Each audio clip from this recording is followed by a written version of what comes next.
है। एक बकरी नदी के किनारे घास खा रही थी। अरे वाह, नदी के उस पार की घास तो बहुत अच्छी दिख रही है। मुझे वहाँ जाकर उसे चखना चाहिए। वो सोच रहा था कैसे जाए, तभी उसकी नजर लकड़ी के एक लट पर पड़ी जो नदी पर बिछी हुई थी। मैं इसके सहारे नदी पार कर सकता हूँ। वो लट की ओर बढ़ने लगा। लट पैर रखने पर उसने देखा उसकी दूसरी छोर पर एक बकरी है। पहले मुझे जाने दो। दूसरी बकरी ने कहा। पर क्यों? पहले तो मैं जाऊंगा।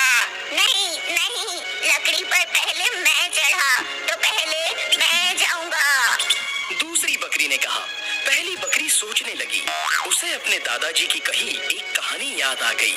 दो घमंडी बकरियां एक पुल पार करना चाहती थी, मगर एक दूसरे के लिए जगह नहीं बनाना चाहती थी और आखिरकार लड़ने लग गई। फिर दोनों पुल से नीचे गिर गई और पानी में डूब गई। इसलिए पहली बकरी ने अक्लमंदी दिखाई। दोस्त, ये लड़ने का वक्त नहीं है, दिमाग से काम लेते हैं। झुक जाता हूँ और तुम मेरे ऊपर से छलांग लगाकर उस पार चले जाना।